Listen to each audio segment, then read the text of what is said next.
서구 사회에서는 지금 이제 메리 크리스마스라는 인사말 대신에 다른 인사말을 사용하는 경우가 있다고 합니다. 이제 해피 홀리데이스라는 인사말을 사용하는데요.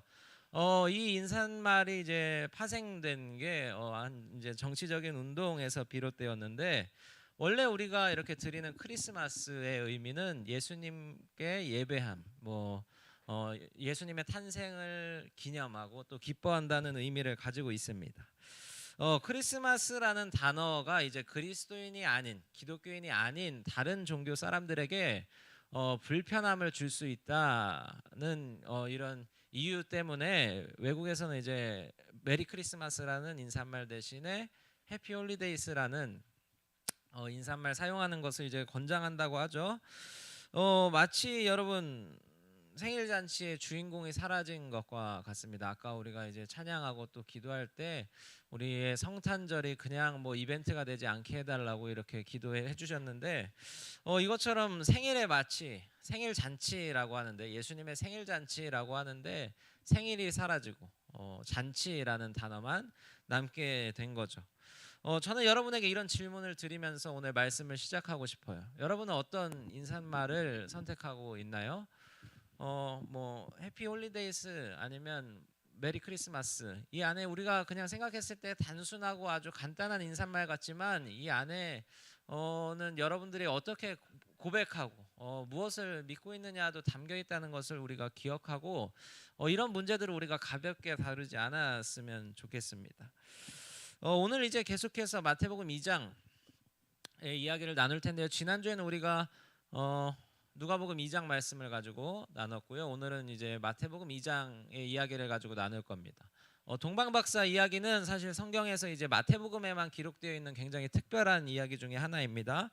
이거 이제 크리스마스 때 성탄절에 우리가 전야제를 준비하면서 굉장히 한 번쯤 우리가 매년 매해마다 이렇게 한 번씩 꼭 듣게 되는 이야기 중에 하나라고 할 수가 있죠. 동방박사들 성경에는 이제 박사가 3명이라고 기록하지는 않아요. 어떤 이제 기독교에도 여러 교파가 있는데 어떤 데는 이제 동방박사가 이제 12명이었을 것이다 이렇게 말하는 사람들도 있어요.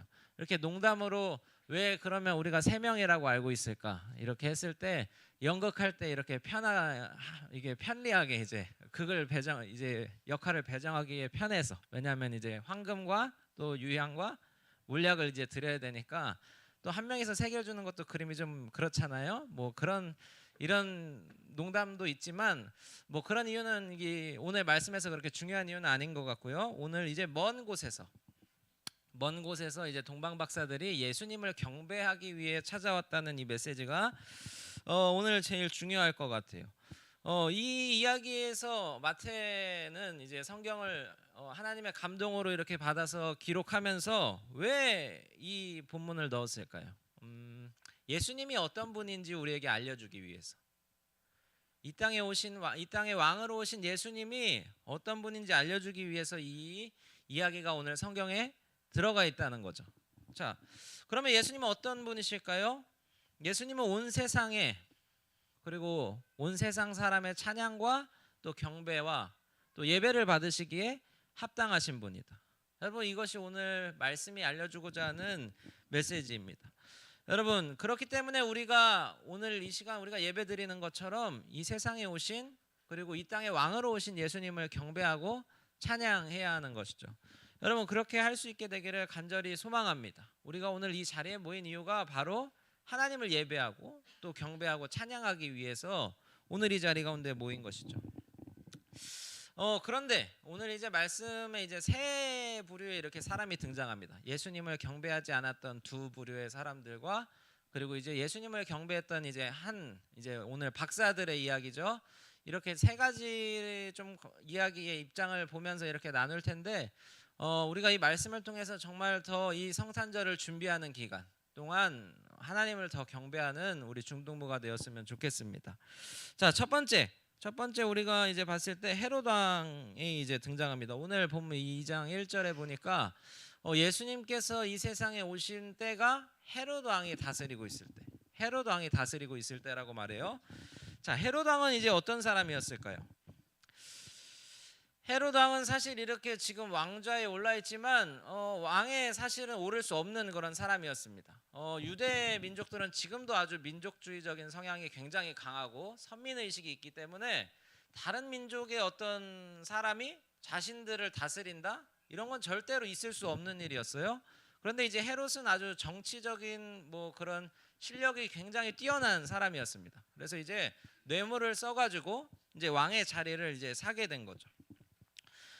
뇌물을 이제 로마에 이제 바쳐서 유대 땅과 또 그 주변 지역, 뭐 갈릴리 지역 이런 데를 다스릴 수 있는 권한을 그가 이제 받아냈다는 거죠. 그리고 이러한 어떤 정치적인 실력들을 활용해서 그리고 자신의 자리를 지키기 위해서 심지어는 이제 가족들, 자기 아내, 그리고 장모, 그리고 마지막에는 친아들까지 죽일 정도로. 여러분 이게 자기 자리를 지키기 위한 그 욕심 때문에 벌어지는 일이었던 거죠. 자신의 권력이 위험이 된다면은 옆에 있는 가족까지도 그냥 심지어 죽일 수 있는, 아무렇지 않게 죽일 수 있는 그렇게 잔인한 사람이었다는 거예요. 여러분 오죽하면 이런 말이 있을 정도였어요. 차라리 헤롯의 아들이 되기보다 헤롯이 키우는 돼지가 되겠다. 왜냐하면 이제 아들들은 다 죽였는데 이제 자기가 키우는 개나 강아지 뭐 또 뭐 돼지는 죽이지 않았으니까 오죽하면 이런 이야기가 돌 정도로 헤롯은 굉장히 잔인한 사람이었다는 거예요.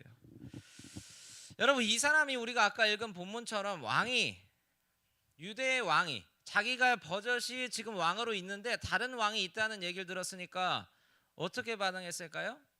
여러분 저게 뭐 친절하게 진짜 자기가 왕으로 오신 예수님을 내가 경배하러 가야지 이렇게 해서 헤롯이 이야기하는 게 아니라 그 왕이 어디 있는지 나도 알려주세요. 내가 경배하러 가겠습니다. 그게 진짜 의미가 아니라 왕을 내가 찾아내서 그 경쟁자를 내가 없애버리겠다. 여러분 그래서 이 이야기 이후에 16절 말씀에 보니까 이런 일들이 있어요. 헤롯이 그날 이제 베들레헴에 있었던 아이들 2살 이하의 아이들을 다 찾아내서 죽였다. 어떤 사람은 이 이야기가 이제 성경 외에 다른 구절에 이제 기록이 되어 있지 않아서 뭐 그걸 믿을 수 있는 이야기냐 이렇게 이야기도 하는데 여러분 우리가 반대로 생각해 보면 헤롯이 이렇게 잔인한 사람이었기 때문에 아이 뭐 20-30명을 죽이는 거는 뭐 뉴스에 나올 정도도 아니었다 이렇게 우리가 생각할 수도 있을 거예요. 헤롯은 우리가 첫 번째 지금 이제 한 사람을 살펴보았어요. 헤롯 왕. 헤롯은 자신의 권력욕에 눈이 멀어서 왕으로 오신 예수님을 경배하지 않았다는 거죠. 여러분 두 번째로 우리가 생각해 볼 사람들이 있어요. 헤롯이 이제 왕이 어디서 나오는지 이제 확인하기 위해서 말씀을 가르치는 그 종교 지도자들을 이렇게 부릅니다. 뭐 대제사장 그리고 서기관들을 부르는 내용이 오늘 말씀에 나와 있죠. 이 두 번째 사람들 종교 지도자들도 예수님을 경배하지 않았다고 성경은 말합니다. 여러분 이 사람들은 어렸을 때부터 뭐 우리가 살았던 이렇게 환경으로 치면 막 영아부부터 우리가 뭐 그다음 유아부, 유치부, 그다음 유년부, 초등부, 그다음 이제 소년부, 그다음 이제 여러분처럼 이제 중등부에까지 이제 앉아 있는 친구들이죠. 어렸을 때부터 이렇게 철저한 신앙 교육 안에서 자랐기 때문에 하나님 말씀을 모를래야 모를 수가 없는 사람들이 바로 이 종교 지도자들이었습니다. 찌르면 그냥 하나님 말씀만 나오겠다라고 생각할 정도로 막 종교적인 열심도 굉장히 있던 사람들이었어요. 여러분 그런데 이렇게 하나님 말씀을 잘 알고 성경 지식이 해박한데도 하나님을 경배하지 않는다는 거죠. 여러분 동방 박사들하고 비교했을 때 동방 박사들은 뭐 아마추어, 하나님을 아는 일에 있어서 아마추어에 불과하다면 이 종교 지도자들, 대제사장 그리고 뭐 서기관들 이 사람들은 프로였다. 하나님을 아는 일에 전문가였다고 할 수 있어요. 여러분 우리가 성경을 오늘 이 자리 가운데 이제 들고 온 친구들이 얼마나 있는지 모르겠어요. 오늘 뭐 휴대폰으로 요새 많이 보고 뭐 스마트폰으로 뭐 아니면 이제 태블릿으로 보는 친구들이 굉장히 많은데 여러분 우리가 이 사람들의 모습을 보면서 한 가지 깨달아야 하는 것은 뭐냐면 여러분 우리가 막 성경을 들고 다닌다고 해서 우리가 뭐 많이 안다고 해서 그게 중요한 게 아니라는 거죠. 여러분, 이 말씀을 우리가 맨날 들고 다니고 나 하나님 잘 알아 뭐 이렇게 그냥 말로만 한다고 해서 여러분 그게 중요한 게 아니라 우리가 정말 이 왕으로 오신 예수님을 내가 예배하고 정말 마음을 다해서 경배하고 있는지가 더 중요하다는 것입니다. 여러분, 하나님 말씀은 그냥 말씀이고 주일날만 그냥 오면 잠깐 펴는 그런 용도. 말씀은 말씀이고 나는 나대로 내가 살아온 방식대로 나는 계속해서 살아갈 거야. 여러분, 이런 생각들이 이 종교 지도자들의 생각이었다는 것을 우리가 알아야 합니다. 예수님을 막 경배하고 하나님을 향한 그런 열심이 있는 것처럼 보였지만 결국은 정말 예수님께서 오셨을 때 동방박사들이 따라간 그 별을 따라서 예수님을 경배하러 가지 않았다는 것을 우리가 주목해야 한다는 거죠. 알아야 할 사람이 정말 모르고 몰랐어야 할 사람이 예수님을 찾아가서 경배하는 일들이 우리 가운데 있었다는 거죠. 여러분, 저는 이런 모습들이 우리 가운데 없기를 간절히 바랍니다. 우리가 따라가야 할 이 세 번째 모습, 오늘 이제 동방박사의 모습을 우리가 조금 더 자세히 살펴볼 텐데 예수님을 진짜로 경배한 사람들이 있어요. 여기 이제 박사들이라는 그런 호칭이 등장합니다. 이 사람의 박사라고 하는 건 우리가 생각하는 석사, 박사 막 이런 박사를 이야기하는 게 아니에요. 이 사람들은 이제 잘 조금 이렇게 좋게 생각해주면 지금으로 하면 이제 천문학, 우주, 이런 것들을 우주 과학, 이런 것들을 공부하는 사람이었고 조금 그냥 현실은 이제 별자리를 가지고 이제 점을 치는 그런 사람들이었어요. 하나님을 믿지도 않고 알지도 못하는 그런 정말 이방 민족들, 이방인들이 이제 예수님이 그 어떤 특별한 별을 보고 이제 하나님을 경배하기 위해서 찾아 나섰다는 거죠. 여러분, 말씀을 알지도 못하는 사람들이 최소 1000km에서 수천 킬로미터 떨어져 있는 그 자신들의 나라에서 모든 것을 다 버리고 그 특별한 별을 보고 그 별의 인도함을 따라서 진짜 왕이신 예수님을 예배하기 위해서 찾아왔습니다. 그리고 마침내 그 별이 선 곳이 베들레헴이었다는 거죠. 여러분, 이 사람들이 이제 별이 딱 어느 시점에 머물러서 이제 자기들의 이 긴 여행이 끝냈다고 생각했을 때, 여러분, 이 사람들이 이제 기뻐하고, 오늘 말씀해 보니까 기뻐하고 기뻐했다라고 이렇게 표현합니다. 기뻐하고 기뻐했다는 건 정말 진짜 이건 너무너무 즐거운 일이었다라고 이야기하는 거죠. 여러분, 이제 이 수천 킬로미터를 걸어왔으니까 이제 사막도 건너고 막 강도 건너고 당시 얼마나 이렇게 막 험한 그런 여행길이었을까요? 이제 더 안 걸어도 되겠다 하는 이런 안도감 때문에 이 사람들이 기뻐한 게 아니라 진짜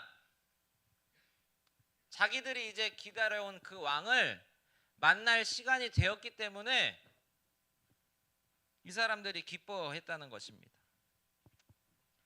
박사들이 엎드려 경배합니다. 여러분, 이 10절과 11절 말씀해 보니까 이런 이야기가 있죠. 그들이 아기께 경배했다. 아기에게 경배했다. 여러분, 우리가 기억해야 하는 것 바로 한 가지는 오직 예수님만이 우리의 찬양과 또 경배의 대상이라는 거예요. 여러분, 아기 예수님을 안고 있던 마리아에게 경배했다고 이야기하지 않습니다. 그리고 그들이 헤롯 왕에게 예배했다라고 말하지도 않아요. 여러분, 오직 우리의 찬양과 경배를 받으실 그 대상은 하나님 한 분이라는 것을 우리가 기억해야 돼요.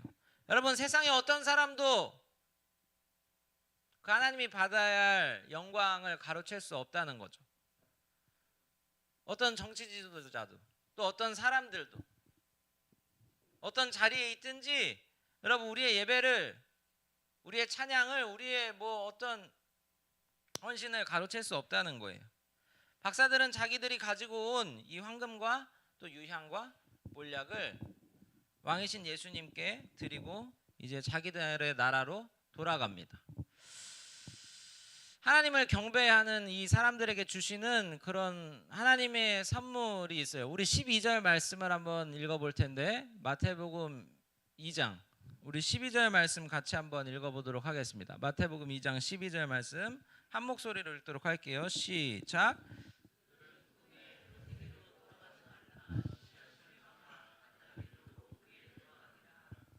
자, 그렇습니다. 하나님께서 이제 그들에게 주시는 선물이 있다는 거죠. 하나님을 이제 경배하고 예배한 사람들에게 주시는 선물이 뭐였냐면 이제 꿈을 통해서 그들에게 말씀하셨다고 말합니다. 헤롯에게로 돌아가지 말아라. 여러분, 이 동방박사달은 하나님께서 일러주시지 않았다면 헤롯에게 돌아갔을 거예요. 여러분, 헤롯에게 돌아갔으면 어떤 결과를 맞이하게 되었을까요? 아마 그 베들레헴에 죽은 아기들과 같은 그런 끔찍한 아주 최후를 맞이하게 되었을 거예요. 여러분, 하나님께서 그들에게 알려주시지 않았다면 그들은 자기들의 나라로 다시금 돌아갈 수 없었을 것입니다. 여러분, 이렇게 우리가 오늘 말씀을 통해서 우리가 한 가지 또 깨달을 수 있는 것, 그것은 바로 아무리 사람이 악한 계획을 꾸미고 이 헤롯과 같은 어떤 악한 세력들이 자신들의 이렇게 계획을 통과시키려고 해도 하나님의 그 계획은 막을 수 없다는 거죠. 인류를 구원하시기 위해서 자기 아들을 내어주시고 그 아들을 통해서 하나님의 백성들을 구원하시려고 하는 그 하나님의 계획은 무너지지 않고 이 약한 사람들을 통해서 그 놀라운 일들이 계속해서 이루어진다는 것입니다. 여러분, 오늘 이 자리 가운데 앉아있는 여러분들이 아무리 연약하고 내 스스로 보잘것없고 나는 이제 겨우 중학생인데 나는 이제 다른 할 일들이 너무나 많고 이제 나는 나이가 다른 사람들보다 더 있어서 나는 이제 할 수 없을 것 같은데 라는 그런 생각 가운데 있는 사람들, 오늘 말씀을 기억했으면 좋겠어요. 그 어떤 것도 하나님의 계획을 막을 수 없다. 여러분, 그렇기 때문에 우리는 하나님의 뜻과 하나님의 그 계획을 이 헤롯처럼 방해하는 자리에 서 있는 것이 아니라 그 하나님께서 쓰시는 그 이야기에 쓰임 받을 수 있게 해달라고, 사용될 수 있게 해달라고 여러분, 우리가 간절히 소망하고 또 기도해야 하는 것입니다. 여러분, 이제 오늘 말씀을 조금 정리하려고 해요. 오늘 이제 경배하는 사람들, 하나님을 경배하고 또 이제 예수님을 경배하는 그 동방박사의 이야기들을 살펴보았습니다. 제가 이렇게 말씀을 준비하면서 한 글을 이렇게 읽게 되었는데요. 세상에서 가장 먼 거리는 어디에서부터 어디일까요? 혹시 이 이야기의 답을 알고 있는 친구가 있나요? 한번 손을 들어볼까요? 세상에서 가장 먼 거리는 무엇일까요?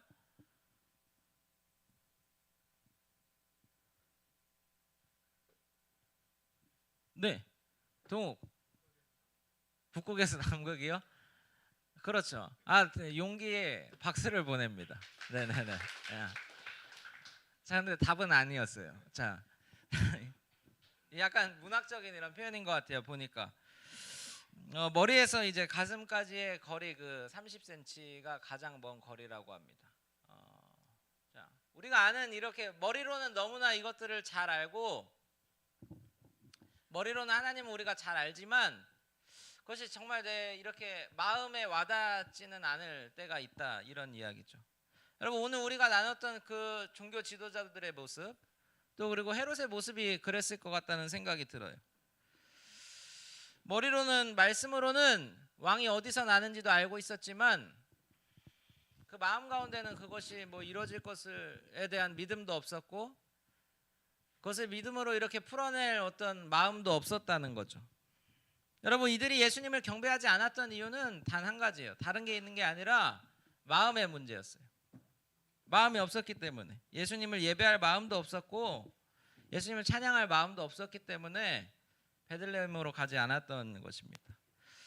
여러분, 저는 이제 또 한 주가 이제 시작될 텐데 오늘 이 성탄절의 말씀을 기억하면서 우리 중등부가 살았으면 좋겠습니다.